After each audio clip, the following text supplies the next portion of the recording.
Hey guys, Hayden here with another Nintendo discussion. This time I'm going to be talking about if Nintendo really did have a good year in 2015. Now, a lot of people are saying that this year was bad, and I think they're saying that because of how amazing 2014 was for Nintendo, with the introduction of Amiibos, with Super Smash Bros., with Mario Kart, and just a bunch of other things. So I'm going to be going over the pros of 2015 for Nintendo and the cons, at least the ones that are apparent to me. I might have missed a few here and there, but I think I got the pretty big ones out of the way. So, without further ado, let's get started. Now, starting off with the pros, Splatoon. That was huge for Nintendo. It was their first brand new IP since Pikmin back in like 2001. So it shows that Nintendo is still capable of making some very intelligent and creative new IPs that work really well. Splatoon has been amazing. I just got it for Christmas and I've been playing it nonstop. But it was definitely a big surprise hit for this year. We thought it was going to be a big game because it was a new IP, but my God, it sold gangbusters, especially in Japan. Super creative take on the shooter genre, and Splatoon was definitely a huge thing for 2015. Now, the next big thing for 2015 for Nintendo was not necessarily a new IP, but a new idea using an IP, and that is Super Mario Maker. Like, this was something that I think was requested, but not heavily for the longest time, but Nintendo definitely made the best, like, level creator possible in a Super Mario setting. Like, you can do so much with that game, and it's being supported with constant DLC. Same with Splatoon. That's really awesome, and that's something I'll touch on in a bit is DLC. But Super Mario Maker has just been a huge breakout game. I've been creating levels nonstop and playing levels nonstop.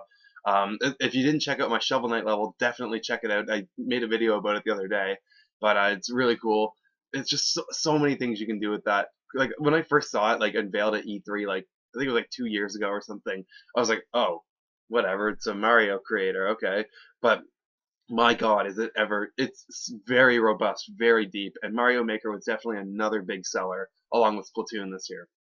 And while this is more of a niche game, this next one, Xenoblade Chronicles X, I haven't had a chance to play it, but from what I've seen online, it's gotten very good scores. A lot of great things have been said about it. Again, a very niche game. I don't think it didn't sell nearly as well as Mario Maker and Splatoon, but from the reviews I've seen, it's gotten mostly positive thoughts, positive reviews, and it was definitely like another reason to own a Wii U, which is really awesome. Nintendo is definitely making sure that like they understand that the Wii U is doing poorly, but they're making sure that Wii U owners are still happy. And I can say that I am pretty happy with what I have. Now, moving on to the next big thing, or the next good thing for Nintendo, I would say Woolly World. Now, this is kind of a controversial subject from what I've seen online. Woolly World is definitely the best Yoshi game since the original Yoshi's Island on the Super Nintendo, which it isn't saying a whole lot, I know, but it was definitely a good game. They really made the yarn aesthetic like going back to Kirby's Epic Yarn, that looked like just a Kirby game with a yarn skin. Like this game, Yoshi's Woolly World, feels like it is completely constructed out of yarn. Like they went all out with the yarn aesthetic. Like when you eat enemies, you unravel them with your tongue. You can like push like cushiony blocks to reveal secrets. Like everything is just like super well done. Like someone definitely did their research over at Nintendo with craft material and definitely made this game look super beautiful. There are a few downsides to the game, being the boss fights are a little whatever. Some of them are repeated, especially the final boss fight. I won't spoil it, but it was pretty disappointing, I gotta say. But overall, it was still a really good game. I thoroughly enjoyed it. Now, moving on to the 3DS side. Now, there wasn't anything totally huge released for the 3DS. The only one I can really consider is Majora's Mask 3D. Like, people have been wanting a Majora's Mask remake ever since the Ocarina of Time remake, and maybe even before that. But Majora's Mask 3D was definitely a great way to remake the original Majora's Mask. There were a few changes here and there that people weren't too happy about, but there were a few changes that people were happy about in that game. Alongside Majora's Mask 3D, there were also some pretty quality releases throughout the year, being Triforce Heroes, which released just a little while ago. Happy Animal Crossing Happy Home Designer, which I don't really give a fuck about, but it seems like it did relatively well. And then there was also Codename Steam, which again was a very. It didn't sell that well. It really didn't click with a lot of people. But with the people that it did click with, I have only heard good things. It was made by Intelligent System, the same people who made Fire Emblem, so it's got to be a good game. But the idea just didn't seem to click with many people. So I don't know. Maybe I'll give it a try, see if I can get more people playing it. But of course, I don't really have a lot of money and I don't really have a lot of time. But it definitely seems like a unique, action RPG kind of thing. So yeah, the 3DS overall not an amazing year, but I don't think it needed to have one because most of the like mainstay 3DS games are pretty much on the 3DS already. Now moving on to DLC, Nintendo has been awesome with DLC. Like they have made some real authentic, really good, worthwhile DLC, both paid and not paid. Starting out with Smash Brothers, like we've got 7 new characters coming to the game. Who knows? Maybe even Wolf. That's still a possibility. I'm not holding out for it. We could have 8, but that's something that I'll probably talk about in another video. The whole Wolf situation, because it is a situation to be talked about. But DLC has definitely been something Nintendo has done an amazing job handling. They've been putting like decent prices on them. They've been making DLC that you actually want to buy. Like, how are you gonna resist not buying the next Smash Brothers character? Like, everyone's gonna have it. Like, so it's just really cool what they've been doing with the DLC. And then there's the free DLC that they've been doing with Mario Maker and Splatoon. And then like way in the past, Mario Kart. I shouldn't say way in the past, but previous to this, there was the paid DLC for Mario Kart 8. But moving on to but with 2015, they did some free DLC updates with Splatoon and Mario Maker, and Splatoon was awesome. Like they were giving us stuff, they're giving us stuff pretty much every week in the form of new weapons, and then not every week or so, but every few weeks we get new maps, and it's just like I only got Splatoon recently. I didn't really want to buy it when it first came out because it seemed pretty bare bones, but they've really filled out the game now. There's a lot of content, a lot of depth to the game, and the DLC definitely made the game a whole lot better. Like people have been doing re-reviews. I saw IGN like re-reviewed it and they gave it a much higher score. So and like other reviewers as well, like other video game journalists. So DLC was definitely a good route to take. Nintendo definitely needed to jump on that. And Mario Maker, while it hasn't been as a robust of a DLC, there still have been some very requested things put in the game, such as checkpoints. Now, if we could just get slopes, that would be amazing. But yeah, Mario Maker has definitely had some decent DLC, and I think there's still way more to come in the future. Um, Now, moving aside from the video game portion of Nintendo for a second, look at the amiibos. Nintendo seems like it's finally gotten its amiibo situation under control with the second half of 2015.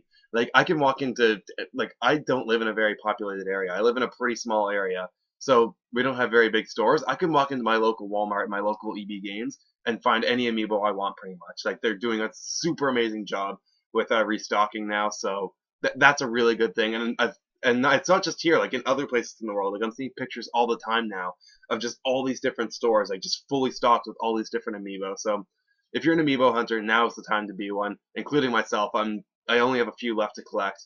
Um, so yeah, the amiibo situation is definitely under control with keeping everything in stock. Nintendo also adopted the free-to-play model for some of their games, being like Pokemon Rumble World, Pokemon Picross, stuff like that. While I am totally like I don't play free to play games, I don't like them at all. To me, like waiting around to get to the next level or waiting around to get the next upgrade, that's not fun. That's not what a video game is supposed to be about. So I want to be able to do what I want whenever I want.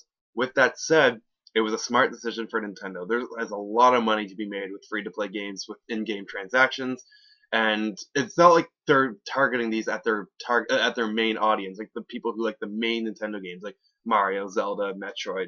Those aren't. It's not targeted at those. It's targeted at more casual players who are more into the mobile scene, and they're definitely doing a good job with it, and they're definitely going to make some money off of it. So good on you, Nintendo. Even though it's not something I care about. And then finally, I think a really big thing that Nintendo really surprised me with this year, and I think a lot of us. Correct me if I'm wrong, if this wasn't this year, but I'm pretty sure this was earlier this year, was the announcement of Nintendo themed rides at Universal Studios. Like that is like I don't go to amusement parks very often, but I would definitely have to go to Universal Studios to be on some of these Nintendo rides. Like I want to ride like I want to go on Rainbow Cruise from Mario. I want to go explore a dungeon from The Legend of Zelda. Like that is just so cool.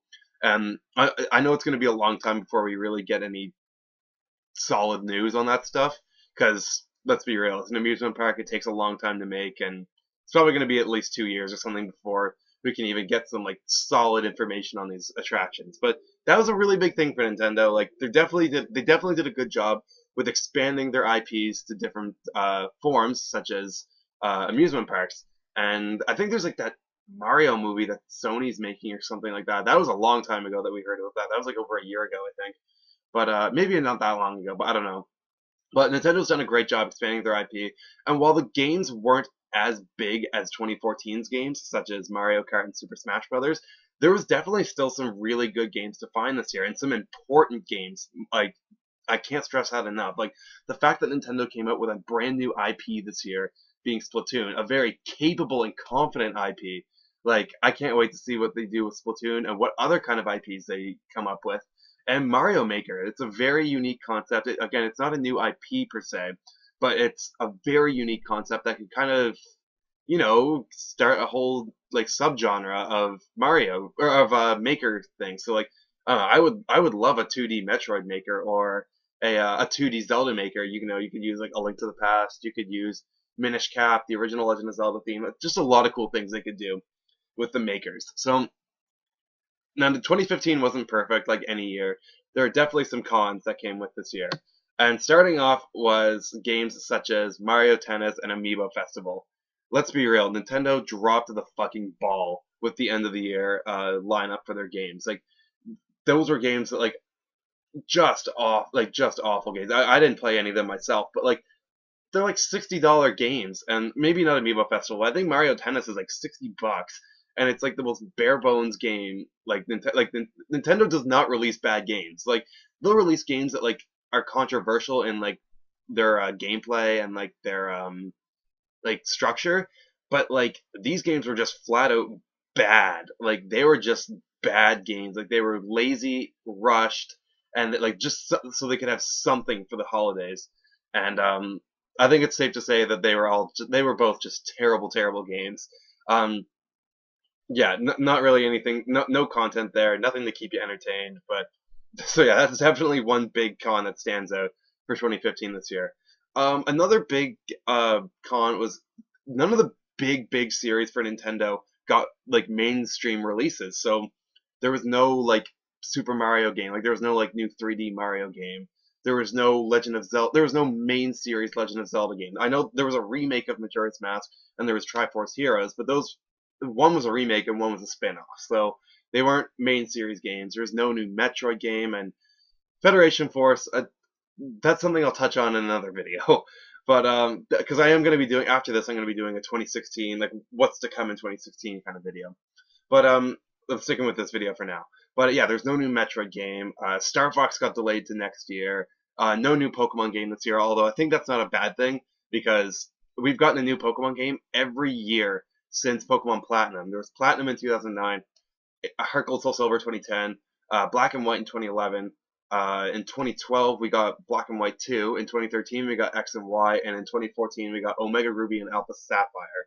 Now, of course, I'm going by the American release dates for that, so they might be a little different in different parts of the world. But we got a lot of Pokemon games in recent years, and I think it's kind of good we got a year off. But yeah, so none of the main series games, and none of the big franchises for Nintendo got main series releases this year. And if you want to consider Yoshi like a big Nintendo IP, that's fine. I don't. I love the original Yoshi's Island, but it's not a very prominent series with Nintendo. Now, another con is two of the biggest games that were supposed to be for this year, and for the holidays nonetheless, Star Fox Zero and Zelda Wii U were both pushed to 2016. Now, we do have a release date on Star Fox now. We still do not have a release date on Zelda Wii U, which is driving me insane. But yeah, so we were supposed to get those this year. They got delayed to next year. Honestly, it's probably for the better because they are going to be better games in the end. They have more development time. But it was still kind of a bummer that 2015, like the end of 2015, ended up getting totally ruined because of those two games not coming out this year. Um, Now, another big thing that Nintendo kind of dropped the ball on was E3 this year. Good God, this like it was a bad E3, and like I'm trying to be generous here. Like, they did show off some new things there. Like, they did show off like that's when I was sold on Mario Maker, and that's when I was no, Splatoon already came out before that. What else did they show there? There were some surprising things. Like, Triforce Heroes was a surprise. Federation Force was a surprise. Let me tell you, like there were some surprises at E3, but let's be real. We can all agree that this year's E3 was pretty abysmal. It was pretty bad. They didn't really have anything cool to show. But yeah, I think Nintendo's going to come back swinging next year. Again, that's something I'll discuss in a future video. But finally, the last con I have to talk about is the passing of Satoru Iwata. Now, obviously, I don't have to say that this was really sad news, but this really did cause some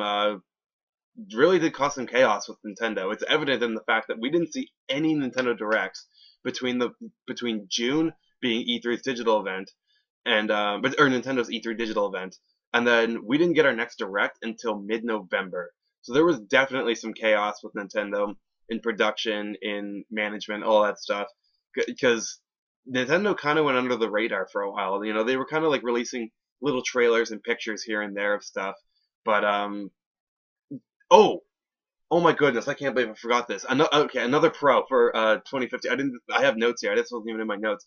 Pokken Tournament is coming to Wii U. That is huge. That needed to happen. I expected it to happen, but we got confirmation of it this year. Anyway, sorry. Back to Iwata. Um, yeah, it was definitely a very sad time for all of us, and definitely for the people at Nintendo. Production.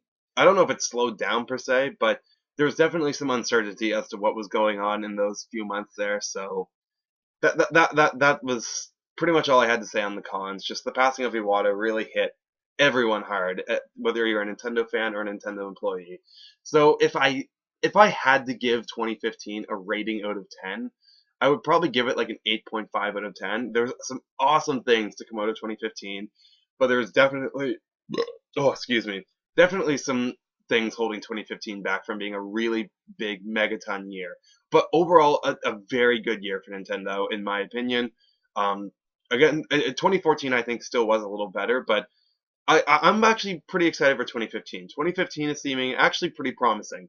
So let me know what you guys think about this discussion video. Leave a like if you enjoyed anything I had to say in this video.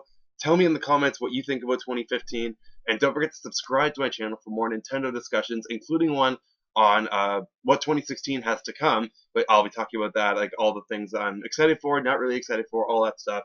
That's going to be coming up very soon. But for now, peace out. See you later, guys. Bye.